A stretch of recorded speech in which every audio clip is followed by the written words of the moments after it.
Martín Garatuza, de Vicente Riva Palacio.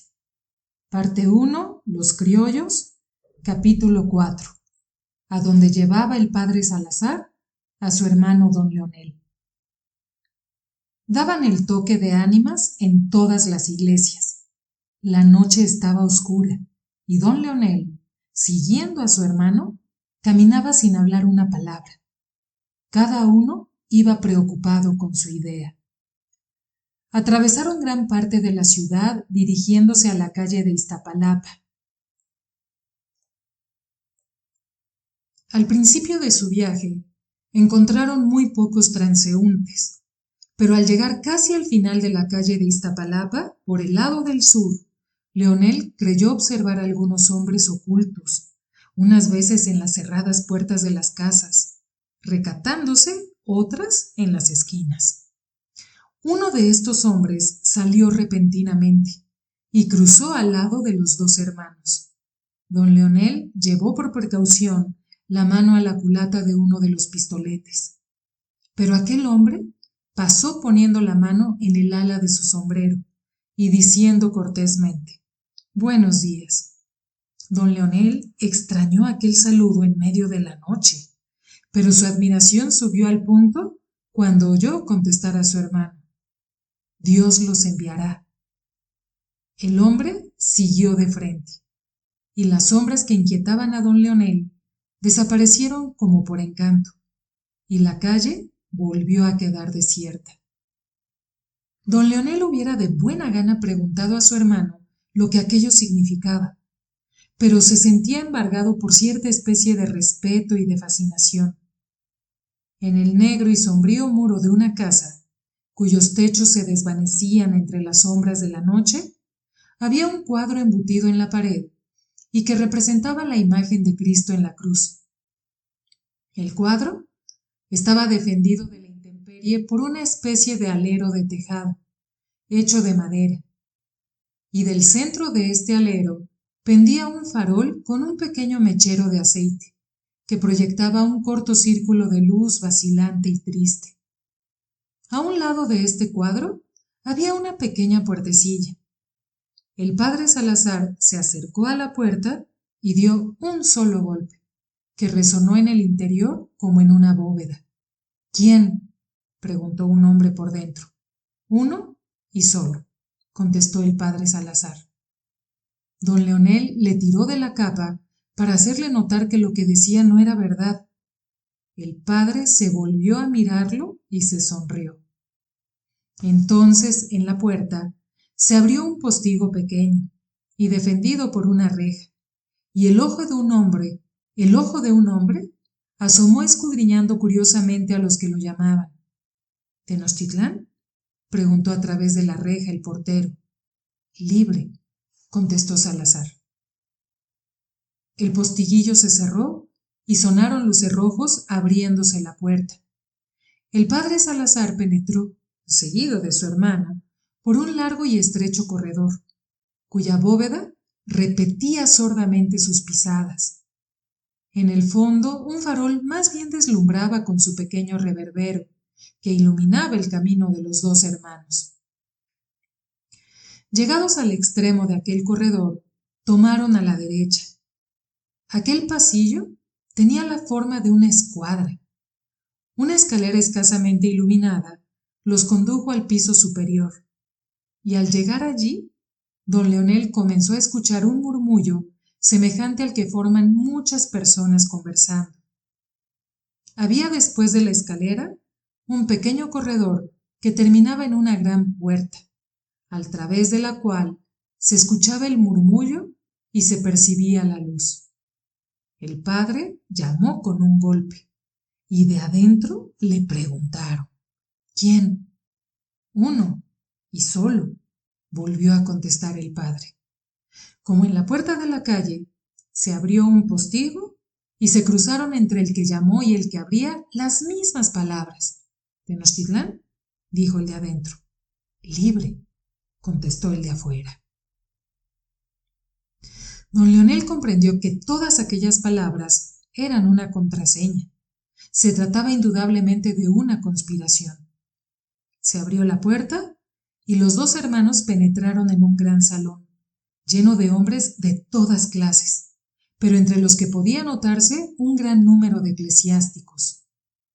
No hizo sino presentarse el padre Salazar, y todos callaron y se pusieron en pie. El padre atravesó sereno en medio del concurso, y sin inclinar siquiera la cabeza, y seguido siempre de don Leonel, subió a una especie de plataforma, en donde había varios sitiales. Tomó el del centro y se sentó, haciendo sentar a don Leonel a su derecha. Entonces todos se sentaron.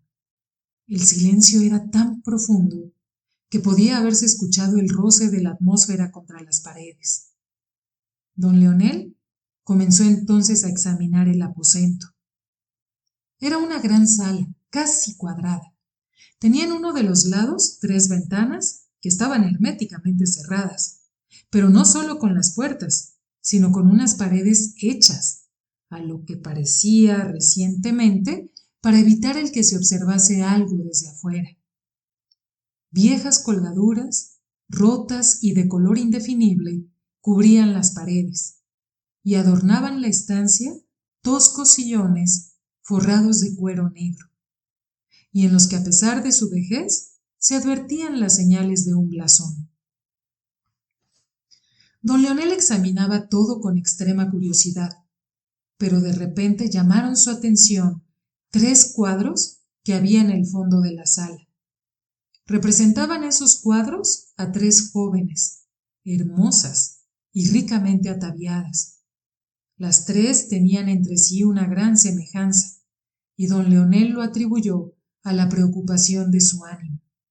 Pero aquellos retratos le trajeron a la memoria a doña Esperanza. Tenían a sus ojos un gran parecido con su prima. Absorto estaba en aquellos pensamientos cuando escuchó que su hermano comenzaba a hablar. Hasta entonces había comprendido que se trataba de una conspiración, que su hermano parecía ser el jefe de ella, pero no más. Don Leonel se hubiera comprometido sin vacilar y sin preguntar nada, porque tenía un alto concepto de la inteligencia y de la honradez de su hermano. Pero aquello, además, sin poderse dar cuenta él mismo de por qué, comenzaba a interesarle sobremanera. Hermanos míos, dijo el padre Salazar, oyóse en todo el salón ese ruido que hace una gran concurrencia cuando se dispone a escuchar con atención y sin perder una palabra de lo que va a decir el orador. Llegados son ya los momentos de obrar. Lo que la cabeza ha discurrido, lo que la inteligencia ha dispuesto, el brazo debe ejecutarlo. Ya no más palabras, ya no más proyectos, obras. El corazón lo requiere, el corazón lo quiere, y Dios presta su ayuda a las buenas causas. Todo está preparado. Oídme. En esta tarde ha llegado uno de nuestros hermanos a quien envía a Acapulco el valiente príncipe de Nassau con una poderosa escuadra holandesa. Navega en las costas de aquella provincia, esperando el día señalado para apoderarse del puerto. La guarnición no podrá resistir y nuestro triunfo es seguro. Con gente de desembarco organizará una expedición para venir en auxilio nuestro. trayéndonos armas y pertrechos de guerra. Pero para que esto sea fructuoso, es preciso que casi al mismo tiempo se dé aquí el fruto de independencia y las circunstancias sean favorables.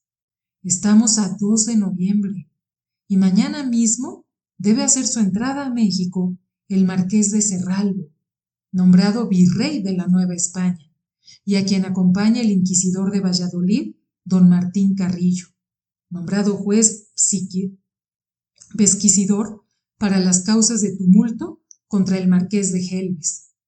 Todos los ánimos de los que entonces tomaron parte están temerosos y secundarán el movimiento que hagamos nosotros por huir de la justicia. Llegó pues el momento de obrar. El 5 de noviembre debe atacar el puerto de Acapulco el príncipe de Nassau, y el 5 de noviembre, aprovechando el desorden que causen las fiestas que prepara la ciudad al nuevo virrey, debemos nosotros de dar el grito y levantar de nuevo el trono de Guatimotzin y de Moctezuma y Huicamina, Tenochtitlán libre, y libre el antiguo imperio de los aztecas. Un relámpago de entusiasmo brilló en todos los ojos, pero nadie se atrevió a aplaudir. El silencio era la vida de aquella reunión. Don Leonel creía estar soñando. Os he dicho, continuó el padre Salazar, que yo no podré por mi carácter ponerme al frente de vosotros. Os he prometido un caudillo que tenga al trono los mismos derechos que yo, como descendiente del emperador Guatimotzin, y aquí le tenéis. Es mi hermano, don Leonel de Salazar. Todos se pusieron de pie y extendieron silenciosamente el brazo derecho como en señal de asentimiento. Bien, dijo el padre, reconocedle, y ahora dispersémonos, y recibiréis como siempre las órdenes por los mismos conductos. Toda aquella concurrencia fue desapareciendo por las diversas puertas de la sala, y poco después no quedaban allí más que don Leonel, su hermano y un viejo que permanecía sentado en un sitial.